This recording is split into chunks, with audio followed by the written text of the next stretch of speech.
Hey guys, what's up? Since we couldn't get together last night to walk through some stuff, and since we aren't going to be able to, I'm not going to be able to be there to walk through some stuff with you tonight. I'm going to put some videos online in the Sports U for virtual practice. I need you guys to watch these and pay attention because our intention is to come out and run, the cover 3 sky and cover 3 cloud, just like we have been. That's our base defense. We like those line up in our traditional sets. But if they come out in an empty backfield, or if they come out and they start motioning, there's some things that we're going to need to work on and that we're going to automatically need to switch to. Empty backfield is the main thing that I've got concerns about because they can run 4 or 5 verticals out of this.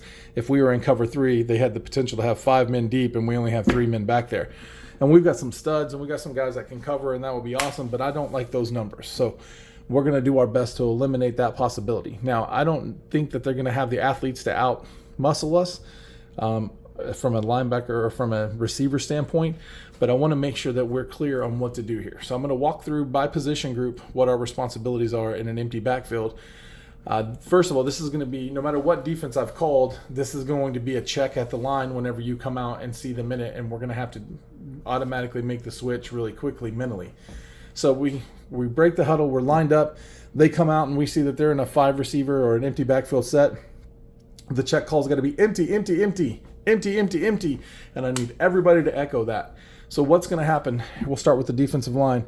Not a lot changes for you guys. What we're going to have is we're going to have this as your base for the entire game, so that we don't have to worry about changing up your responsibilities. You don't have to worry about strong side, weak side. This is going to be our base formation for this game. So we've got the strong side defensive end, and this will rotate depending on how many receivers they have. So right now we've got 3 on this side and 2 on this side. So the left side is the strong. So the strong side defensive end is going to be responsible for the C gap. In this particular situation, if the H-back is lined up on this side, we're going to try to get hands on or try to get a jam. There's like a push out whenever we're coming through there, reading the run and then attacking the quarterback. The nose tackle in this situation, he's lined up in a 3 technique, so you're going to be just on the outside of the outside shoulder of the guard and responsible for the B. You're not in the middle of the gap. You're not head up on the guard. You're right somewhere in between. So you've got the B gap. The tackle, the weak side tackle, is going to always be lined up in a 1 technique this week. So 2 technique is straight up on the guard, a 1 is just the inside shoulder of the guard, and you're going to be responsible for the A gap. And the defensive end on this side, which in this case is the weak side defensive end, he's going to be responsible for the C gap before they attack the quarterback. So that's not going to change. That's the front that I want you guys in all day and all night, unless I let you know different. It's a slight change to what we have been doing.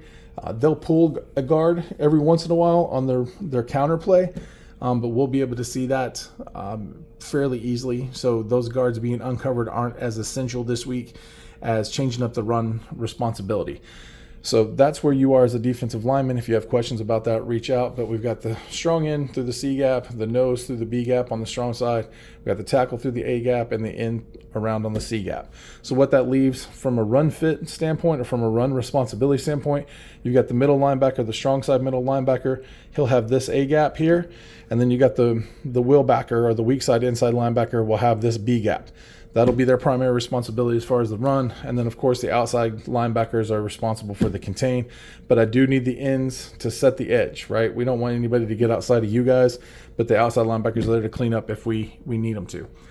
So now we're going to switch to the linebacker position. As you can see, we're going to do some things differently here. And this is broken down, and this does depend on which side you're on, right? So we're not going to switch our personnel from each side. You just need to know the responsibility, whether you're the strong side outside linebacker, the lion in this situation, or the weak side outside linebacker, which is the rhino in this situation. So let's start with them. Each time they have a slot receiver set out here, or if they're in quads or wherever they are, we talked about this on Monday or Tuesday at practice, we're going to move the outside linebackers up, and you guys are going to get hands on those receivers so they don't get a clean release, right? So it's not a press coverage all the way down the field, but you're going to be up in a bump and run, and you're going to put hands on them to try to knock them off their route while you're determining whether or not it's a run play or not, whether they're coming your direction, because that's what you have. All right, so if I am the strong side outside linebacker, that's the side of the field that has the most receivers on it, then I'm doing press, I'm doing the bump, I'm checking for run, and then I'm getting out to the flat curls. I don't want you out by the sideline in this particular situation. What I need you to do is hang out more around that hash mark and drop to, somewhere between, 8 to 12 yards, somewhere in that area, just so you can have eyes on and watch what everybody's doing. They run a lot of crossing routes. They run a lot of out routes. Anything inside of 12 yards is going to be, your responsibility, and that you should be able to get there and handle that. From the perspective of the weak side outside linebacker, the weak side outside linebacker responsibility's got a lot of moving to do this week. So we're going to continue. If there's a slot out here, we're going to bump them, right? Checking the run. Once we realize that the run's not happening, and we've got to be really quick on this, we're flying back to this deep quarter right here. So this area of the field, from this hash mark to the middle of the field, is where we're going to sit as the weak side outside linebacker. So what the difference in that is whenever we do, it's similar to what we do with cover 3 cloud, where the corner sits up and catches this flat curl area. But in this situation, you're going to have to bump and then get back, and we're going to have 4 guys back here. So the other change for this is for the middle linebacker and the weak side inside linebacker. So middle linebacker, he's got the A gap here, but then if it's not a run play, he's dropping back and he's basically covering, from the outside, he's basically covering the entire middle of the field. Is what he's covering. The weak side inside linebacker, he's bumping out to a similar coverage as to what the outside linebacker is over here. It's just inside the hash mark, covering to the sidelines, watching for anybody coming out in this area right here. Same distance, we're going to be between 8 and 12 yards deep. We want to make sure that nobody's getting behind us, obviously. But we've got to cover this zone. So you're going to have to check the B gap. If I'm the weak side inside linebacker, I'm going to check the B gap and then get out here. I've still got to watch for crossers. If anybody's within 5 yards of this and they're coming across the middle and they're within 5 yards of the line of scrimmage, we're putting our hands on them and we're knocking them off their routes to the best of our ability. So basically what we've got here is we've got the strong side outside linebacker is going to be responsible for this area. The middle linebacker is going to be responsible for this area, and the weak side inside linebacker is going to be responsible for this area. And that's going to be from an area of basically, let's call it 10 yards up, right?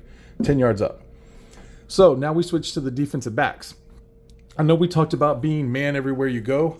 On Tuesday, I'm changing that. It's not going to be man everywhere they go. If they've crossed to the inside, I want you guys to pass those off. The call for passing those off this week is middle. That way the middle linebacker knows that he's got to get his head on a swivel in the direction that the call is coming, and then make a decision by reading the quarterback and to which receiver that they're going to. They're going to try to do some quick passes. They run some decent routes, it looks like, at least from the film last year. But we'll kind of make adjustments as we go on that. But essentially, you guys are both mod. That's man outside and deep, right? So you're going to start initially, these little T marks are press. You're going to start by bump and run. You're going to be right up on them. Even if they're off the line of scrimmage, you're going to be up on the line of scrimmage. We want to push them to the outside if we can. We talked about stopping the slant route. Whenever we play this press coverage, they really got 2 options. They can run a slant or the fade or the streak. And we want to make sure that we try to take away the slant route the best that we can and make them go outside deep, at which point we're flipping our hips and just running with them and keeping them safe, right? So keeping our defense safe by covering these guys all the way down. But you essentially have the quarters of the field. So you're from the hash mark over on each line, unless you're straight up man on that guy. But if let's say that this receiver comes in here like this, you're passing that off and you're getting back to your deep fourth, right? You're getting back to your deep quarter. Same thing over here. This guy comes inside like this, middle. You're dropping back to your deep fourth because you're going to watch this guy try to come out on a post. Same thing over here. This guy come out on a flag or a post route. I want everybody to be very conscious of that. Guy, you're going to be at free safety, or whoever's at free safety. You're going to be responsible for this quarter. You're going to come out and line up anywhere from about 15 yards back. You're going to line up on the, basically even with the 2. You're going to watch the 3 because this is going to be your read as to which one of these guys you're going to take. But you're here basically to stop any post route, and to cover deep. Nobody gets back past the free safety. And in this situation, the outside linebacker on this side, same thing. You guys are here to watch and stop the post routes. I want you guys to go, really want you guys to go all out and paying attention. Reading the quarterback this week is going to be essential for everybody, guys. If the quarterback's facing in a direction, you need to drift that way. Middle linebacker, if you're here and you're at that 8-yard mark, 10-yard mark, and there's nobody at all, and the quarterback's not, you've got to make sure that you're watching for the quarterback to run out and escape from our defensive line. But I want you to keep drifting back, guys. I don't want anybody to get behind us this week. So the crossers are a really important priority for the middle linebacker. The free safety's got everybody. I don't want anybody getting behind him. But the outside linebackers on the weak side, they got a lot of running to do this week. So that's this video. If you guys have any questions about this, please message me or text me. But again, this is if they come out in an empty backfield, we're automatically going to check to this. It's empty, empty, empty. And this is what you're going to do. If you're on the weak side, this is your responsibilities. If you're on the strong side, it's your responsibility. It can be switched depending upon which side. We determine the strong side, but the number of receivers that are over on that side. Okay? Again, reach out if you got any questions. All right, guys, next situation we're going to talk about with the empty backfield. As we know, whenever they come out in an empty backfield, we're making the check to go to this quarter's coverage, right? Weak side, strong side has different responsibilities. You guys need to know what those are for your position. You need to message me if you don't. So in this situation that we're going to talk about, we're going to send the Y in motion. The Y comes in motion across the formation. That leaves the corner uncovered. So in this particular situation, what we're going to do with the corner uncovered is we're going to have him drop straight back, right? And take this half of the field. Because if this guy motions and it only leaves one receiver on this side, there's only one receiver on this side, then what we're going to have is we're going to have the rhino, instead of dropping back into the quarters, we're going to have them automatically go. If there's one wide receiver on this side. We're going to have the weak side inside linebacker, the will backer. He's going to come to the outside just like we talked about. He's going to cover this area. This corner is going to drop straight back and cover this area. What I'm watching for if I'm this corner is I'm watching the backside over here for this type of post route or this type of thing coming across the middle linebacker. If somebody runs across the middle linebacker, it's a cross call, cross. Remember, if somebody's on the outside and they're coming in, the call this week is middle to give them a heads up. But that's going to be the major change that we make is we're going to drop the corner to here. The rhino is going to automatically blitz. The will backer is going to automatically get out here and cover this area. Limited receivers, that means we'd still have two guys on one unless they float somebody in for the backside, so we just have to keep our heads on a swivel. So that would be the same situation. That would be what we would do every time that there would be motion out of an empty backfield. Okay? Motion out of an empty backfield. Now, that's with the outside guy, the number 5 receiver. Let's say they motion the inside guy. They motion the 4, right? And they put him in motion this way. Again, leaving one receiver over here, okay? Same rules apply. The rhino in this situation, if the inside guy motions, the rhino is just going to drop back to his quarter, just like he would. We're not going to worry about the press. We're going to check run, make sure it's not a run. You're dropping back and you're playing center field back here because they're going to have 4 guys over here. Somebody's definitely coming back across. So you're going to have to watch this to help out just in case we get overwhelmed. And you're floating back. Again, will backer, you've got the flat. Corner, you've got the guy, you've got this man. If he's anywhere out in here, he's yours one-on-one, right? The only time that he's not yours one-on-one would be if he comes across like this or slants across like that, at which point the will backer would have to keep an eye on him, and then the rhino dropping back into here, if he comes across him, is going to have to keep an eye on that. But that's what this guy's also for, is to watch that backside post route. All right? If you guys have questions about that, let me know.